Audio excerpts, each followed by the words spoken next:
Good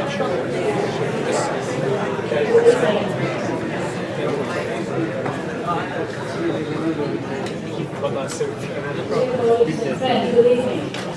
I'm delighted to welcome you to the EFMA 2017 Keynote speech and awards ceremony. There's no doubt that weather-wise we have had an extremely hot 3 days, even by Greek summer standards.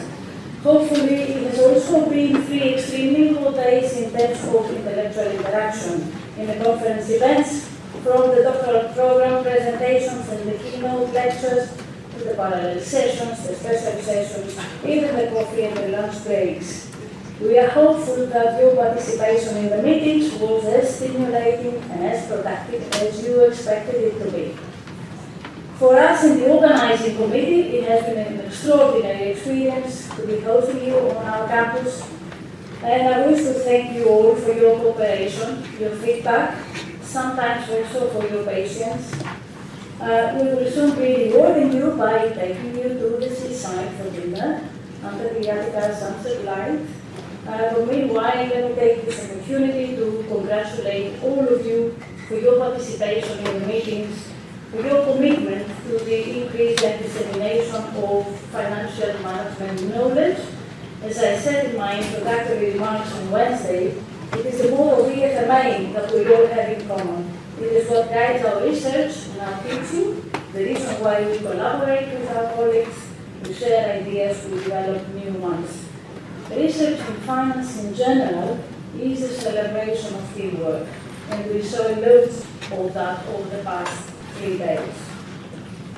And our keynote speaker this evening, a firm believer in academic teamwork, Professor William M. Goetzmann, is with us. I feel really privileged to be introducing Professor Goetzmann tonight, not least because, like numerous other colleagues in the field of financial economics, I have been academically brought up with model portfolio theory and investment analysis, the book Professor Goetzmann has authored with Edwin Elton, Franklin Gruber, Stephen Brown, and he has substantially enriched since 2009 with his valuable insights in behavioral finance. There are many economic students and alumni of the American College of Greece, be they in graduate school, in the market, who will attest to the value of this living textbook in investment analysis for everyone, virtually, students, traders, security analysts, investment managers. So we are very proud to have you here tonight. I will say just a few words about Professor Goetzmann's bio. Professor Goetzmann is the Edwin Beinecke Professor of Finance and Management Studies at the Yale School of Management and Director of its International Center for Finance, which supports research and learning opportunities centered on the role of finance in society. Professor Goetzmann is an expert on a diverse range of investments, including stocks, hedge funds, mutual funds, real estate, and paintings. His research topics include global investing, forecasting stock markets, selecting mutual fund managers, housing as investment, the risk and return of our endowments and investment funds, as well as financial history and the long-term performance of asset markets. Professor Goetzmann serves on investment committees of several organizations, including the Investment Advisory Committee of the $60 billion United Auto Workers Retiree Medical Benefits Trust and various educational institutions. He served on the board and chaired the Audit Committee of Common Fund for a number of years. He co-authored an influential strategic analysis of the $800 billion Norwegian Pension Fund Global for the Norwegian Ministry of Finance, which made the case for factor investing at the institutional level. Professor Goetzmann holds a PhD from Yale University, an MBA from the Yale School of Management, and a BA from Yale College. He has taught Columbia Business School prior to returning to his alma mater, where he still teaches. Professor Goetzmann is widely published in leading finance journals and in the financial press. He has written several papers about the early history of the Chinese capital markets, He has authored and co-authored a number of books, including The Origins of Value, The Financial Innovations That Created Modern Capital Markets, The Great Wheel of Folly, Finance Culture and the Crash of 1720, and the recently published Money Changes Everything, How Finance Made Civilization Possible. Truly seminal book in the history of global finance. All of us active in the area of finance, I think must read this. Professor Goetzmann stated this evening, bubbles and crashes, beliefs versus evidence, is not only timely in the aftermath of the financial crisis, as academics and analysts are delving in the developments of the late 90s and the early 2000s, striving to identify explanations for the crisis, but also pertinent to the future, as we are contemplating the challenge of pricing assets in a highly volatile, increasingly internationalized and interdependent economic environment. So, ladies and gentlemen, please join me in welcoming the EFMA 2017 keynote speaker, Professor William Goetzmann.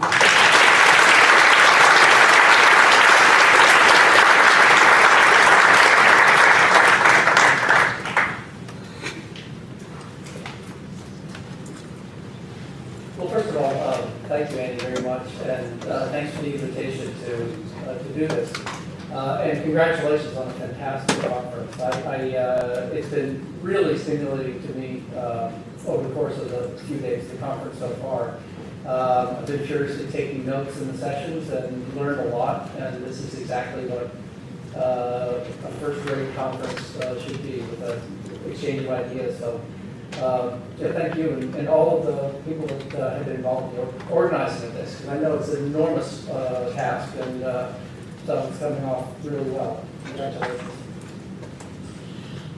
The last time I was in Athens speaking, I had an idea about financial history, and I spent a lot of time talking about the origins of finance and history, and at the end of it, somebody said, well, we forgot about the contribution of Greece to financial history. For example, the origins of banking, and pertinent to the last discussion, if you were here before, the creation of institutions like legal structure that allowed for contracting, that allowed for the creation of a system that was a new way of living and trading. So it took me another 2 years after that last talk, after the advice I got from my friends and colleagues here, to learn a lot more about that and include it in my book. So that's the long-winded way of saying the book that Andy mentioned was really influenced by what I learned last time I was here. So I'm hoping this research that I'm going to present today is something that you'll give me some feedback on, and certainly at an early stage of development, despite the fact that I have some PowerPoint slides to show you. The topic is bubbles and crashes, fear and reality. The fear part is behavioral finance. The reality is statistics. And as you'll see, it's work that I've been conducting with colleagues that are interested in behavioral finance and interested in long-term historical patterns. This is the setting for this. People are fascinated by crashes, and they're particularly fascinated by bubbles. It's easy to get somebody excited about a disaster. So that's why the occurrence of disasters in news is so common. We're almost hardwired to be interested in things that threaten our existence. So here's a headline from one of the most famous crashes, certainly in my lifetime, the crash of 1987. This crash got my colleague Bob Schiller interested in asking people about their views about future crashes. And he began a survey that now is ongoing. We maintain it at the International Center for Finance. Every month we survey institutional investors and individual investors about their their beliefs about a crash. So if you want to see the data behind the slides I'm going to show you in a minute, they're just on our website. But there are different kinds of confidence indexes that Bob has created. A crash confidence index, a buy on dips. In other words, would you buy if the expectation market is going to go up? Here's one question I just want to show you, and don't shout out the answer. Just think to yourself what you believe is the right number.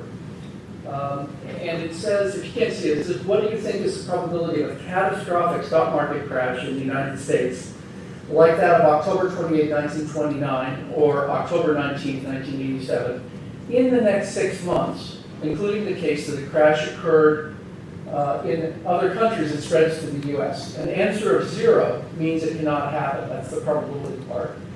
An answer of 100% means it is sure to happen. So we ask people to write down these probabilities.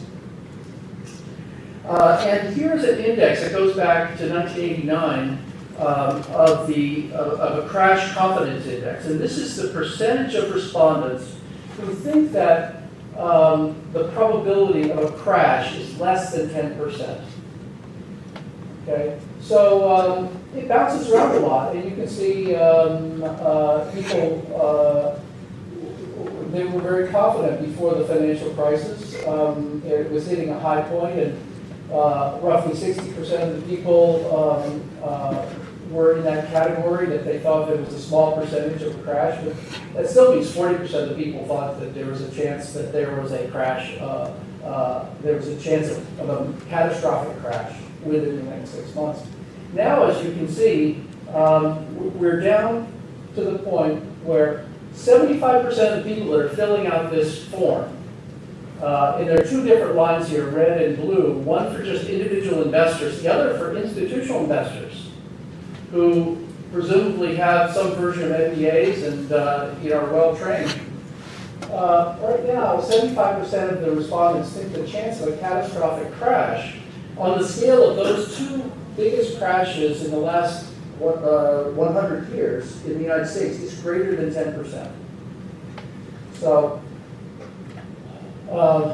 that's really disturbing, because if something happened twice in 100 years, actually twice in 200 semesters, I don't care about the normal distribution, that's not a very common occurrence. This means a lot of people are walking around thinking that the sky is going to fall and that there's going to be a complete meltdown in the stock market. Why is that interesting? It keeps people from investing, and it makes people get out of the market when they get frightened of a crash. So there are some sort of social issues here that extend beyond just remarking that people are people think that a disaster is around the corner. Here's another piece of information. The other part of this is how do they communicate with each other about this idea of a crash? What coordinates people's notions of a crash being imminent? And I'm going to blame it on the financial press. We got the Financial Times all the way back to 1886. We did searches on the word crash of something, a crash of 1987 or panic of 1907. And then we consolidated that by years. And this is really about the press as our collective memory of the financial history that maintains this notion of major events.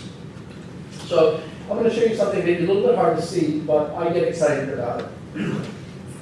Now, you can't see this, I'm just going to have to describe it to you. On the left hand, along the y-axis are dates. They start in 1900 and they extend down to 2015. And on the x-axis are dates that go from 1886 to 2008. And then you see these little blue lines stretching across.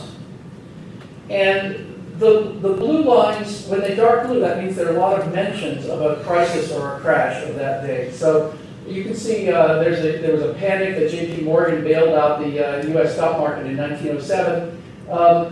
that memory kind of, that focus of the financial press, it existed in 1907 and a few years after, and then later on, when we get almost to 2008, it pops up again. There's a memory of something that happened 100 years ago that was a disaster. Crash of 1929. Interest in that crash only heightened throughout history.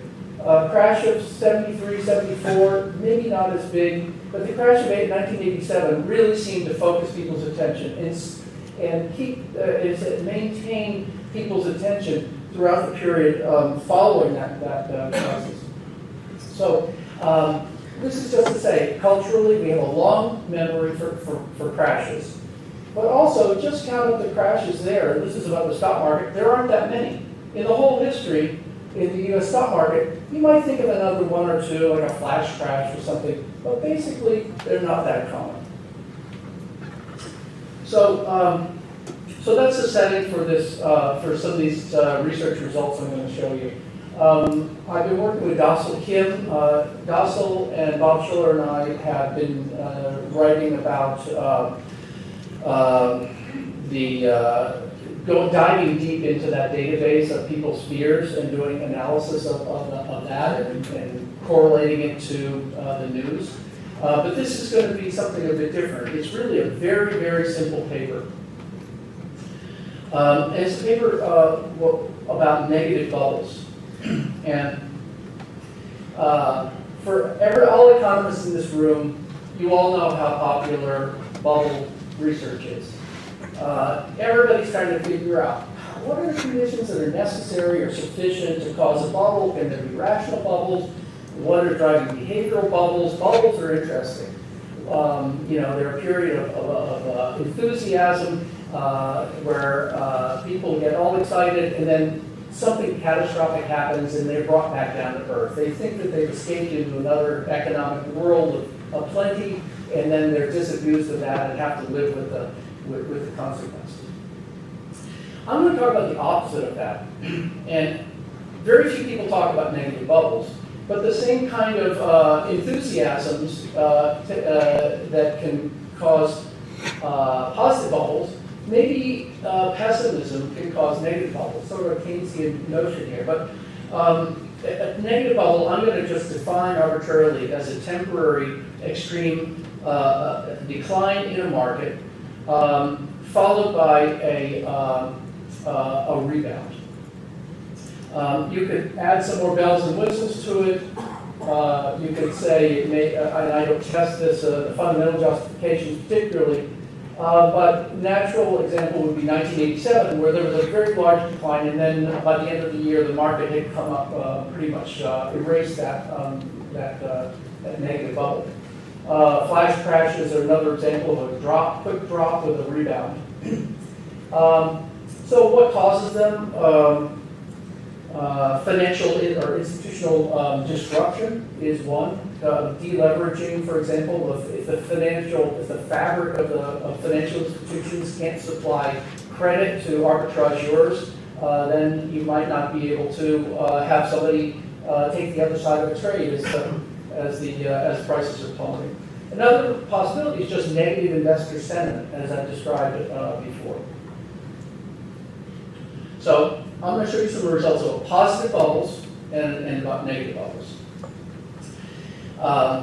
And again, I'm going to use almost a simple, childlike notion of a bubble. There are no dividend yields here or anything. It is, you're pretty sure it's been a bubble if the stock market has grown by 100% in 1 year. If you double your money in 1 year, that's a boom, no question about it. Particularly in real terms. Maybe if you double your money over 3 years, you might think that that's a boom. That's pretty good. But doubling your money in 1 year is a boom. And then a crash is a negative 50% return. So a bubble is doubling your money and then losing all or more of it. So you can put these in sequence and you can space them out the way you want. But the simplest one for me is to have a doubling in 1 year and a halving in the next year as a simple as a simple bubble. So the negative bubble is just exactly the opposite. You lose 50% of value in 1 year, and then you have 100% growth in the next year. And again, I can space it out, a 50% decline over 3 years, 100% rebound over 3 or 5 years. You know, I can play with the time it takes. Actually, that makes it, I think, I'll show you, I think it makes a difference. Okay, so here's the empirical part. Now I have the basis for the sort of the logic of looking for bubbles and positive and negative bubbles. I have to go get data, and I'm going to show you 2 data sets. One of them is an annual data set for returns for global stock markets, and it's put together from actually three databases. One of them is from Goetzmann, Marsh, and Staunton, who have collected real annual returns for 21 countries since 1900. And then the other one is a data set that Philippe Jorion and I many years ago put together, and I've updated for this paper. And the thing that's useful about that is it doesn't have a survival bias, because what we did is we went to the first date we could find, which is just after the First World War, and then we copied down all of the markets that were available, listed at this time in the League of Nations economic periodical.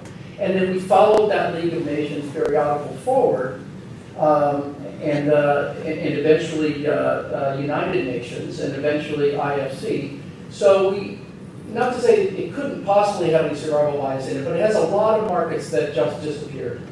A lot of the Eastern European markets, South American markets have come and gone. So it has the disasters in this database as well as the success stories. Okay, you can't read this, but trust me, there are a lot of countries there. And don't worry about it. You can find it. It's in the paper. But that's just to say that the first column we got the Goetzmann, Marsh, and Staunton data. Actually, Philippe and I also collected that data as well. But, and the other one, if you can make out anything, it's got India, Pakistan, Argentina, Hungary, Greece is in here, Egypt, Israel, lots of different countries. Also, by the way, Russia and China, where we have Russia and China from 1900 to 1940 for China, and 1900 to 1913 for Russia. So we really went back and got these markets that disappeared. Okay, so here's an example. Here's just a quick enumeration of the counts of years that have crashes of that scale. You say, how many times has the market gone down by more than 50%? And when did that happen? Well, 2008 stands out as this extraordinary time. And so we've lived through one of the most remarkable periods when a lot of markets went down together. There are other times you'll recognize that actually wartime is an important time. The First World War is the first bump on the left, and the Second World War is the big bump in mid-century. And so that's sort of what the tale of global disasters looks like. Here are a few remarkable countries that experienced multiple crashes of this scale. Argentina, Austria. I was surprised by Austria has had extraordinary ups and downs. It's had a long history, but I wouldn't have picked it out as the one that was that had the worst. And Germany also stands out as one of these countries that has had 5 different instances of returns in 1 year. Negative 50% returns in 1 year. Okay, so here's the heart of the analysis of this annual data. It'll take me some time to describe this this page to you, but what I do is I have a 1 year boom, which is a middle, which is one row, and you can see that there are 58, in the full sample, there are 58 instances of 100% returns in 1 year. And that's only 1.7% of all of the country years. And then the same below in red for crashes, there were 67 crashes that were greater than minus 50%.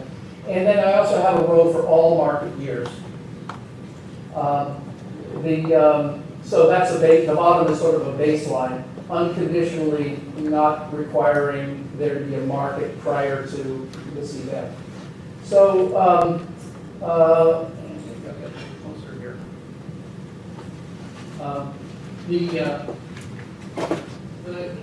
For those of you that love the thought of bubbles, that are interested in bubbles, let's first take a look and see. Let's first take a look and see what happens after a big boom. Is there a crash? So after one of these booms, 4 times you had another boom. So half the time the market doubled again, and then half the time the market gave up more, at least all of its returns. How different is that from the distribution, the unconditional distribution of big booms and big crashes? That's what this test statistic is designed to show you, and the answer is it's no different. Having a 100% return doesn't change by any significant extent your expectation of another extreme return. So that should be comforting. If you just saw a big bubble in some market, say, should I get out? Should I pay my capital gains taxes and get out? Well, this says, at least if you're concerned about extreme events, the answer is probably not. Now, for 1 year crash, what happens? So, of those 67 times when the market dropped down by more than 50%, the next year, what happens? 9 of 10 times it came up the next year by a lot. So it doubled back, made up its gains. 1 time it went down again. So that's really striking. And so that is actually significantly different than the proportion of all the years in the market. So the bottom line, I'll show you lots more data. Bottom line is there's very strong support for the notion that there is a negative bubble pattern in global stock markets, and no support for the notion that there are positive bubbles. So people, like I said, people love the notion of positive bubbles. People are terrified of a market crash. This kind of tells you, don't worry that much about it. They're not that frequent to begin with, but conditional upon one of those events happening, you're better off most of the time staying in the market after a 1 year crash. I also then look at it 5 years hence. So what happens over the very long term? This is sort of how should the long-term investor think about this? And it's the same pattern. Generally, the markets finish higher, even after a boom and after a crash. Most of the markets have done well, or the positive extremes are much more likely than the negative extremes.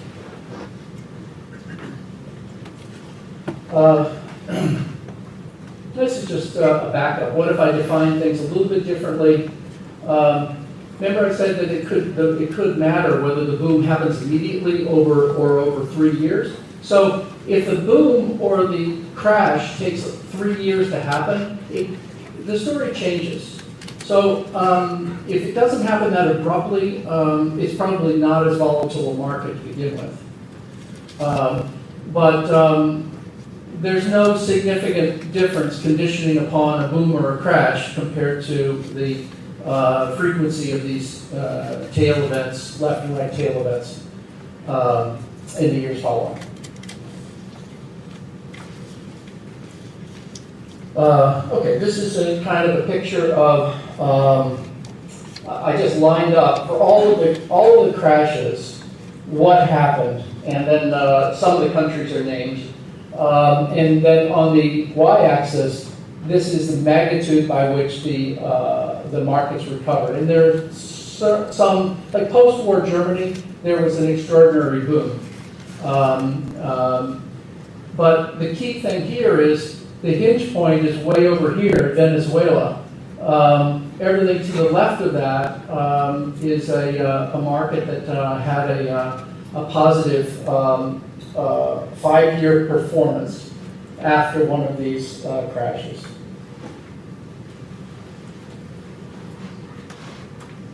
Okay, so that's the annual data.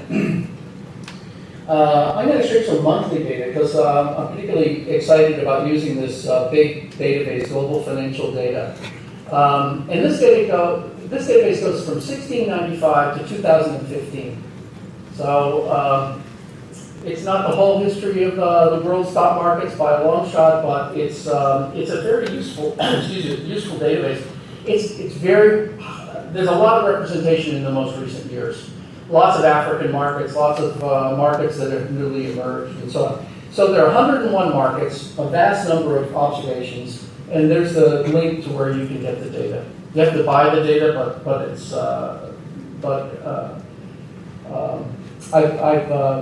I've been contributing data from our center into this database, so some of our data is made available this way. Then I've augmented that with our Jorion Goetzmann database as well, which that's for free, and you can download that. Okay, so here's this big global financial database through time. What you can see is I've showed you the number of markets, and from 1724, from 1692 on, there's at least one market. From 1724. You can see there are 2 markets, probably Holland and England. But until about 1900, there are just a few markets. So 4 markets in about the late 19th century. And then it really ratchets up.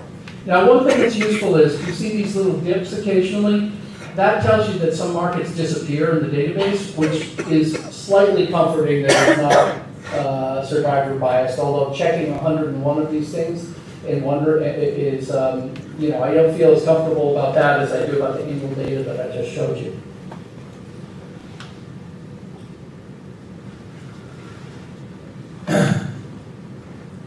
Okay, so here's a slightly complicated chart, but what we do is we say, let's look at the distribution. Let's see what happens after one of these prior year crashes. And so the blue box, the blue color is just a negative return over a 12-month period, a prior 12-month period.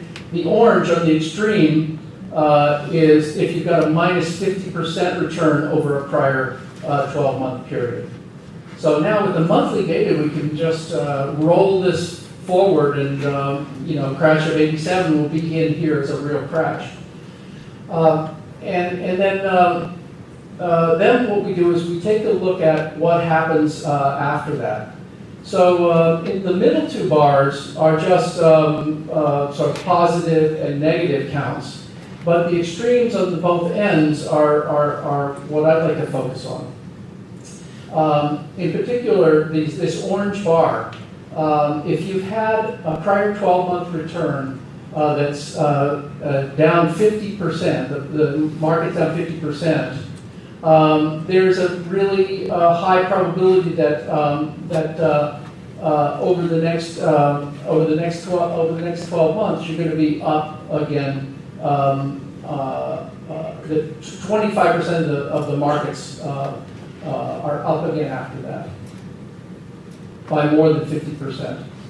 So the monthly data is telling us what the annual data was also telling us. And you look at the distribution of the orange bars, and the distribution is quite different than the distribution of the other bars. Something about a really extreme event is associated with a rebound.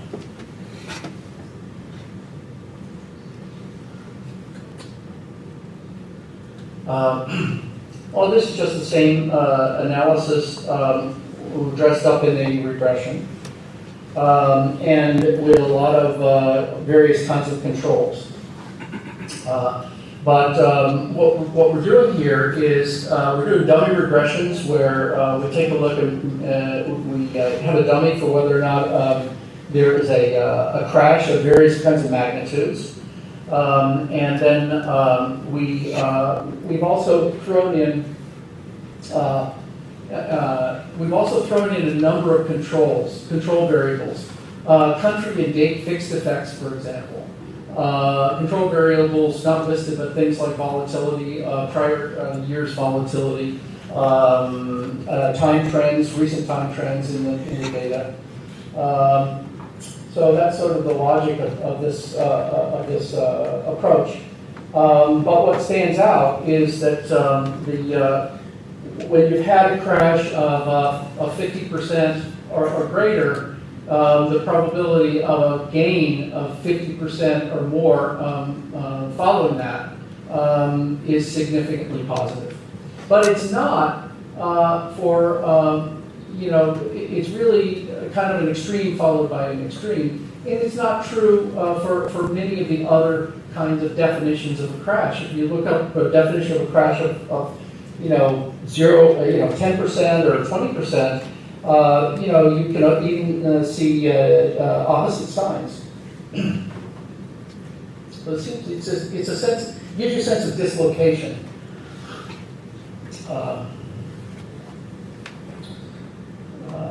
Okay, I'm going to switch. That's a similar kind of story.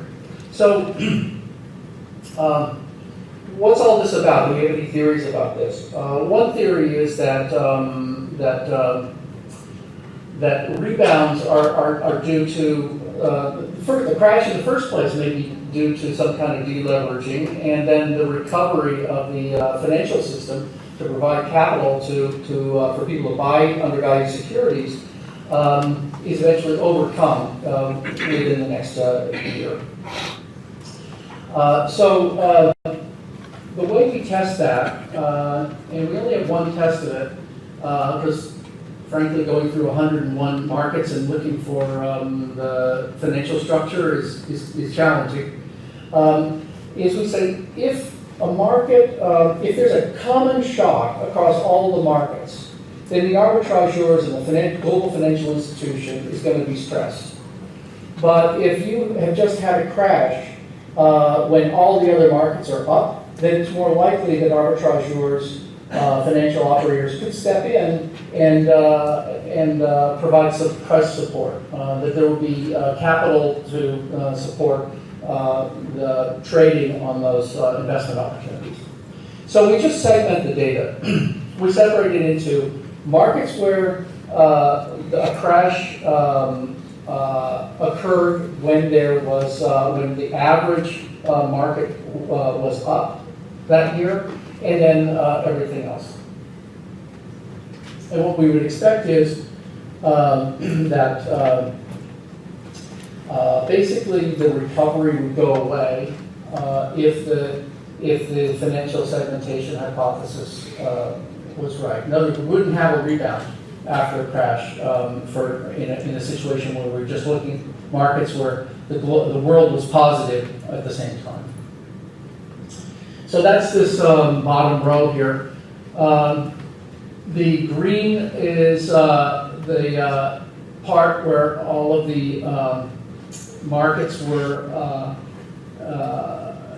The green is the part where all the markets, the rest of the markets were up, and the blue is otherwise. And that hypothesis didn't turn out very well. Actually, the recovery was stronger, not weaker, once we imposed this condition. So much as we wanted to see this as an example of the financial institutional shock leading to a rebound, data didn't seem to support that. We haven't finished torturing it entirely yet, so if you have ideas, let me know.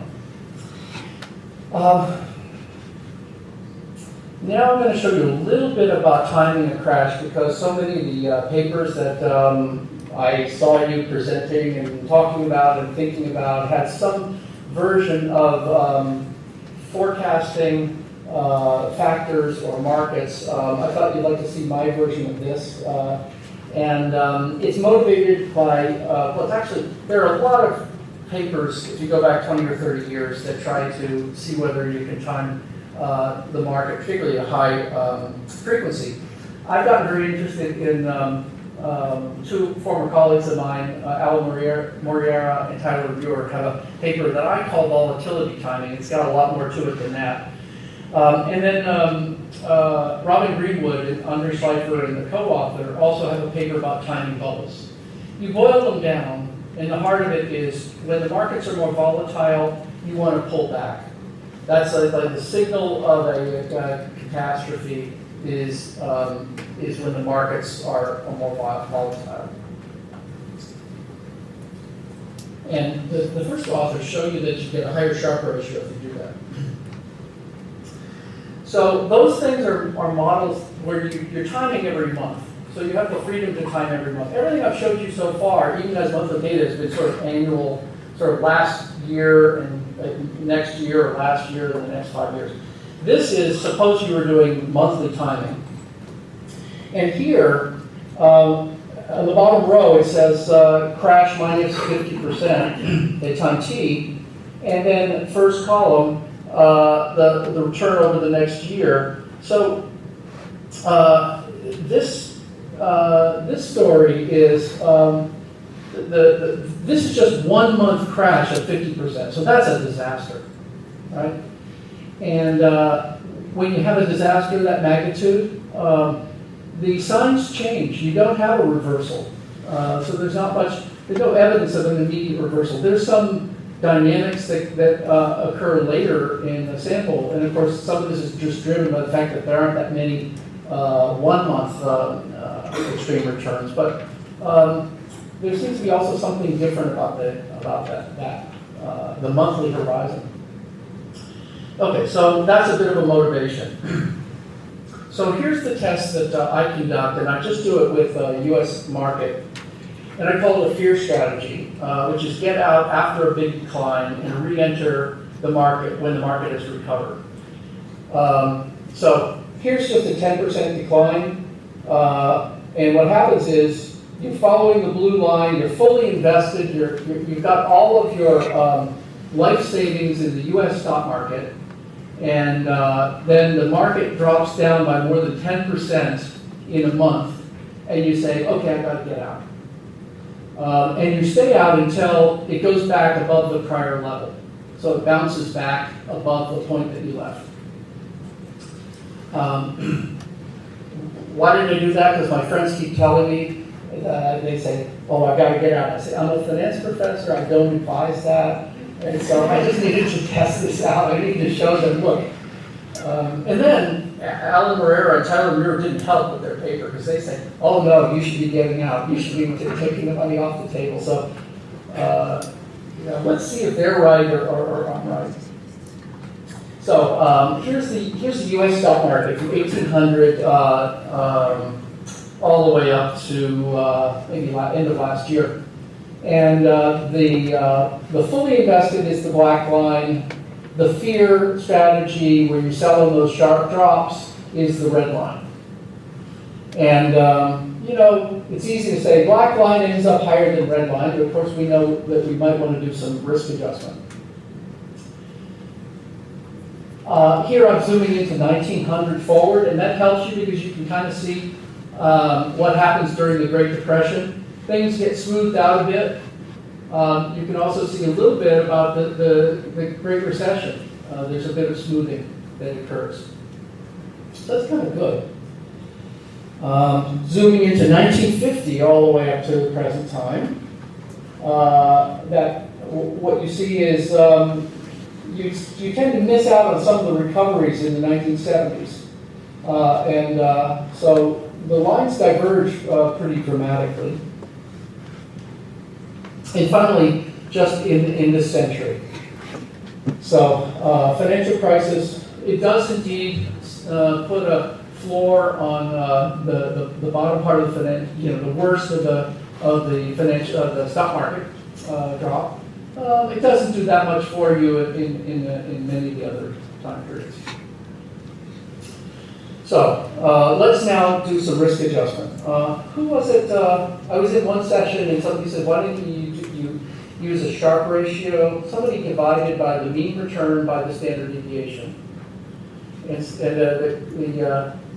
the discussant said, why didn't you do a Sharpe ratio? And the answer was, well, I was lazy. Okay, I hope you're the audience because you'll see that that's exactly why I didn't do the same thing. I can tell you, I could do a song and dance and say, well, there's no T-bill back to 1800, or I have a hard time getting the data, but that's no excuse.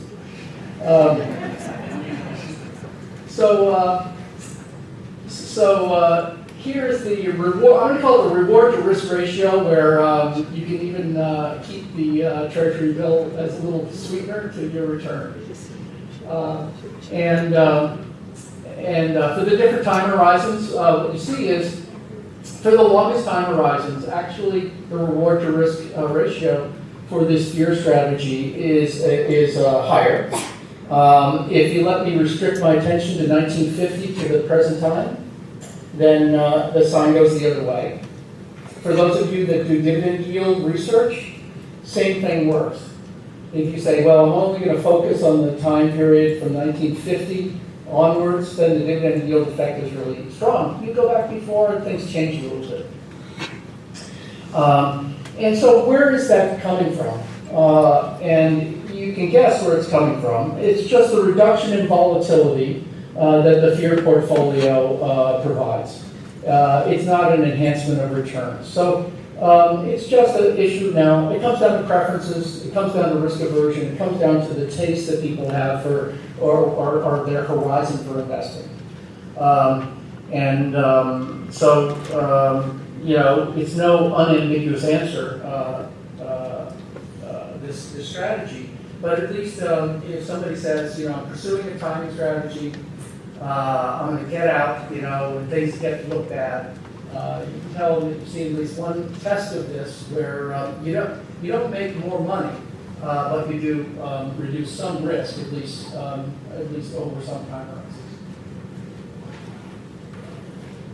Okay, so to conclude, I don't find any evidence for positive bubbles, and that's going to kill. It's not going to kill it. The industry of writing papers about bubbles is going to go on and on and on. At least what I'd like to do is identify all the bubbles and then ask about them. As a matter of fact, I'd like to identify all of those negative bubbles and try and figure out what's going on. The one theory that we tested didn't seem to explain them. So I think it requires some historical research to figure out what may be driving that strong evidence for negative bubbles.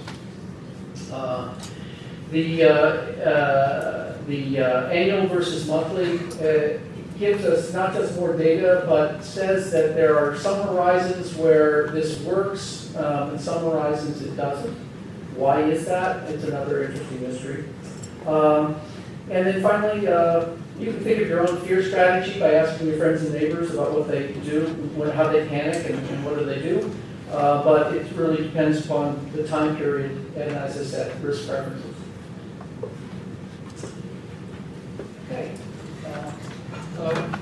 Thank you.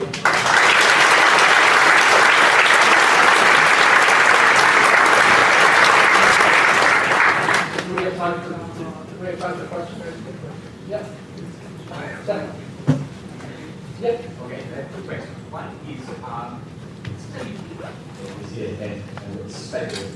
So, it's you also use information from individual stocks or industry history part of countries. But that seems to be quite informative of the mechanism going on. For example, in just one stock, it collapses. Right? It's very unlikely with the risk aversion, with recovery, or the leverage story. So it seems like probably this is happening with the country that we already found. And also we use more power. Yeah. Well, we did see people using WorldScope today, and databases had a lot of individual stocks, so yeah, why not? And the second question, the other thing is kind of puzzling. So it's not only interesting to look at these bubbles, which, whether there's a crash and a recovery.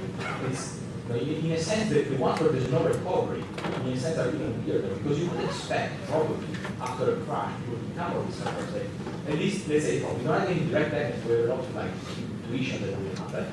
So, first of all, I think that's interesting to study, but also I think we use kind of try to link these different types of bubbles with kind of what happens to the real economy afterwards. Yeah. Try to understand what are the different mechanisms. I think that the comparison of two types of bubbles could actually be quite informative about what's going on. Yes, I think the real economy has got to be the story behind some extreme events like this. One thing I didn't point out when we looked at the Schiller data is this persistence in fears of a crash following 2008. So the long memory of a crash might be a hangover. There's behavioral stuff that we can also do to compare to the macro. Yes? Recently, we get a lot of things written that there is pending stock crashing in China, especially with the overcome, and bearing in mind the importance of China in the global economy as well as the other sort of emerging markets. Can you tell us anything in view of your current sort of work? Would there be a crash and sort of worldwide crash? Well, there was a crash in China in 2015. And the government managed, and the government put all these price limits and so forth. And the fear strategy would have been, well, you would try to take your money out, but you couldn't, actually. But that might have made you avoid China, but I think that would have been a mistake. I think there was a recovery since then. So I think that China fit the pattern that the other markets showed us. I don't know. I haven't looked at the macro side. I have the same kind of questions you do, but the beauty of doing a very simple experiment like I did, just painfully simple, is but collecting as much data as you can, is I can say at least something about the frequency of an extreme event following another extreme event. And I feel comfortable that we should not be walking around all of the time worrying about being in a bubble. And I also feel comfortable saying that I'm willing to stay in the market after a big crash.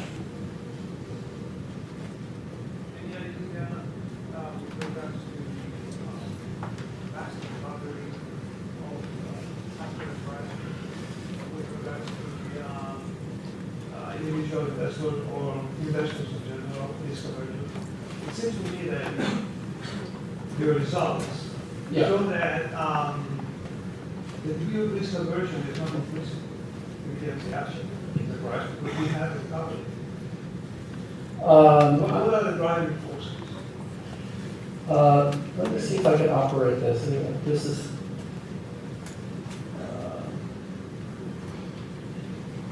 Oh, here it is. Okay, so this is the only thing in the data that I can give you about the individual risk attitudes. So 2009 was this low point, and we're not that far from 2009 now. This has been this long stretch of this has been a long stretch of negative attitude. In our other paper, Bob Schiller and I and Dossel have the averages of these things. And I'll tell you, one of the interesting things about that is, on average, individual investors think that there's a 20% chance that you will have a crash of the magnitude of those two great crashes. 20% chance, on average. And institutional investors are not that much better. They think it's about a 10% chance. And that they haven't revised that downwards. They've had a decade of worry, and it's still there. Yes? Another way of Make it short. Okay. Well, you use the confidence index as an indicator of how people expect to experience the crash. Another way, of course, is to take the Q distribution, the distribution of options, and see how many crashes that predict, which is a lot of fun. And as you know from the late Stephen Ross's paper, you know what's happening is, of course, it routinely predicts about 3 or 4 times more crashes than can possibly happen in statistical evidence. Yeah. How do you, is this related to this or what? That's another paper, this other paper that I've got with Bob Schiller and also Kim. But actually what's fascinating about it is that when we look at the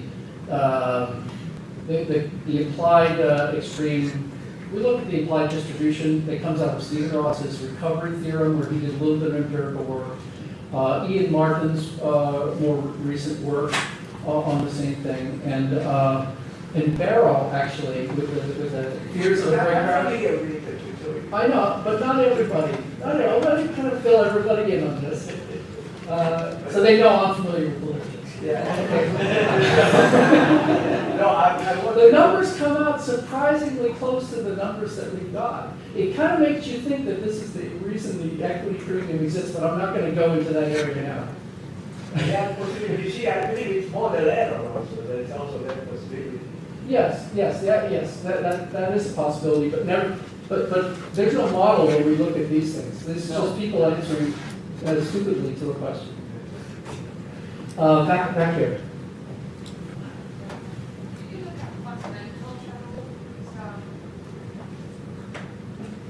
Time series literature on bubble detection look fundamental. So the idea is that if you detect a bubble, but this is also detected, this is also exhibited in the fundamental, then, like for example, the Tom-Schiller index. If you take into account rental prices, and the bubble disappears once you take that into account, or they bubble at the same time, then we shouldn't worry so much about that. Have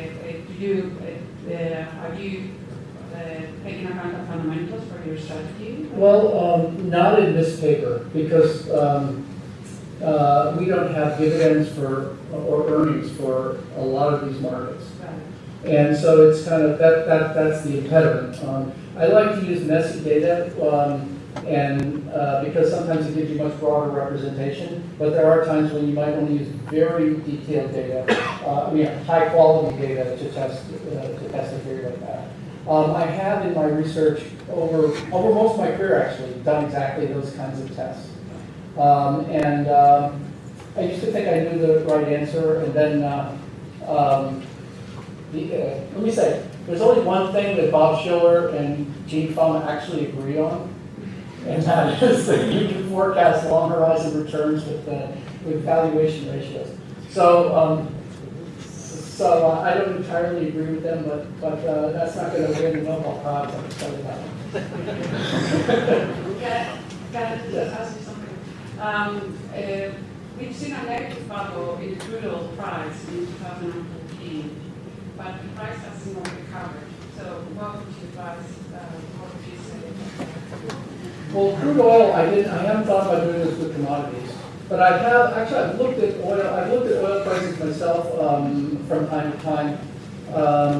I don't think I published any papers on it, but I've looked at the mean reversion in oil prices. My recollection from that analysis is, yes, they'll be high for a long time, then they'll drop down precipitously, then they'll come back up. The mean reversion, it's not a sort of a monthly or yearly thing, but as I remember, in real terms, there is mean reversion. Thank you. But that's not investment advice.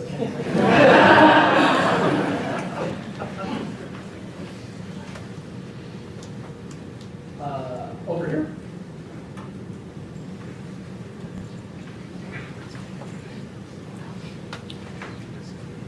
Thank you very much for your talk. So, from your own perspective, how do you evaluate the time series definition on the bubble, which is the near unit process? What's the advantage and disadvantage of this kind of time series definition of bubble, and how does it differ from your definition? So what you can see in my definition is, I call it very simple, is that at least, well, in both of the cases, the dummy regressions with the monthly data, but also these annual counting ups things, there's no time series model that's been specified.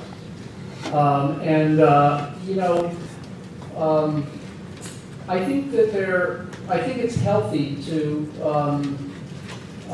look at things sometimes outside of the framework of the time series model, because the time series model is going to enforce certain kind of periodicity on the data.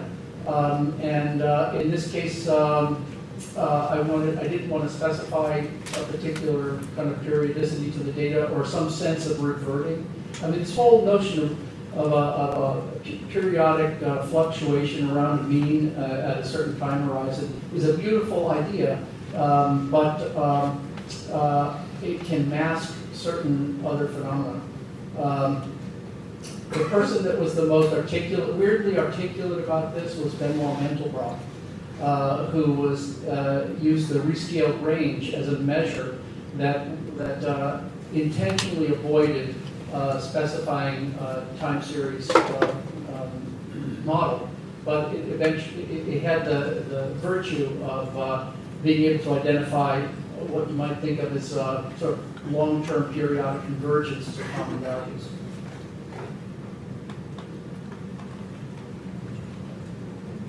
So I was wondering, have you considered looking at aggregate institutional capital or hedge fund, or total hedge fund asset under management, or something like that?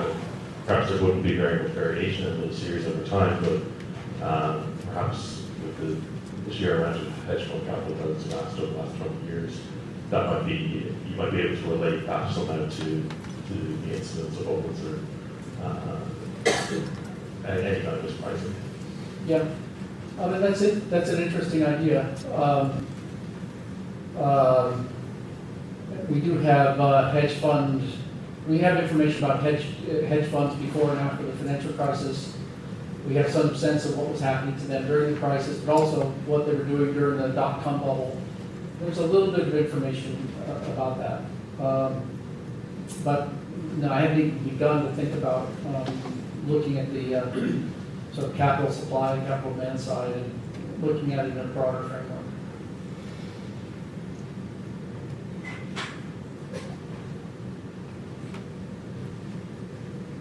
Okay. Well, again, thank you all very much. Thanks for your questions.